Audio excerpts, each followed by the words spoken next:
Hello, my name is Emerine, and I hope you're having a great day so far. Today, I'm doing a Sandbox challenge. Now, if you've never heard of Sandbox challenge before, that's okay. It's basically inspired by the Sandbox model in video games, where you have a limited area to explore and to do things in, but you can kind of do whatever you want within the guidelines. So in my sandbox for this video, I'm going to be finding one random inspiration image, another one for the pose, another randomized color palette, and then also any other ideas that I come across or anything that sparks an idea. And then there you go. You have your unique sandbox to work in and play in. And so after scrolling around Pinterest for a couple of minutes with my eyes closed, these were the images that I found that I'm going to be working with. And so here is the pose, the general inspiration image, the color palette, and then also this image that I found a few days later that I actually got this whole idea for a story, but I ended up not going in that direction, but that's okay. So I started off really small, doing some thumbnailing because I already had a kind of composition that I wanted to do, and so that's why it's really blurry, because it was in the corner of my page. And so I wanted to have a shape for my background, and so as I was doing the pose and then also trying to figure out how to just make everything flow really nicely, I also made sure to include elements that would break outside of that background color or shape. And so I kept the pose pretty close to the actual reference image, and then the first inspiration image I didn't see until later that there was a tiger, and so that kind of sparked everything. And then these two other images that I'm referencing, I was just looking up stuff as I went to try to make sure that the hand bulk looked correct, that the tiger's proportions were generally pretty good, and then I started working on a more nice sketch, finalizing and cleaning up my lines. And as I was going through, I was inspired by a couple of different artists as I was trying to figure out what art style I wanted to go with. And so depending on the project, I usually change my art style a little bit. And so there was a video by Drawfee. It was, I believe, drawing characters that have 0 Google results. And so this girl, I really loved how they did her little braids. I liked how geometric they were, and so I used that, but I kind of softened it up for the girl in my drawing. But especially the end, that very triangular shape was definitely heavily inspired.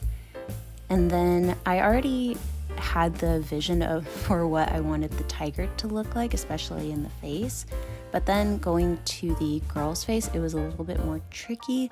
And so I tried a lot of different versions, trying to go more simplified or trying to go more realistic. But I was in love with how I drew the tiger, so I just decided to give them very similarly shaped eyes. And there's actually an artist, her name is June Kim, and so this image in particular of Alice in Wonderland, I have a print of it. I absolutely love it. I'm inspired by it, but I didn't want to completely copy how she does her eyes, but it was definitely heavily inspired. And of course, I'm going to be putting links down for everything down below if you also want to follow these artists or find these images. And as I was going through the color, I actually was trying a new coloring style. And so usually I max out my layers on Photoshop, and I name everything, and everything is separate pieces so that I can maneuver them. But I wanted to keep this really loose and not look as perfect. I also wanted to try to see what my art style would look like if I only worked in one layer. And so that's what I was doing here. And it was actually really tricky because I usually keep my layers very separate. It's easy for me to go in and to add shadows or move things around if the composition isn't super great. But with it all being on one layer, it was definitely really challenging. And especially with trying to figure out how to make the other paw look like it's actually behind. And now looking back, I definitely think that the shoulder blades of the tiger could have been a little bit wider. But overall, I still think that it turned out pretty good. And then now working on the girl, I absolutely love drawing flowy fabric like this, and so having all these layers was so fun. And when I was looking up the reference images, I was just trying to find like traditional hanbok, like trying to see if there was any interesting like layering or shapes. And I honestly couldn't find a ton of information for this one. I don't know if it's like just a fictional outfit. The closest thing that I found is it might be for like a ceremonial dance or something. It was really difficult to find information for, so that's why I kept the colors and the layers how they were in the reference image, just because I wasn't sure if there was like cultural significance or anything.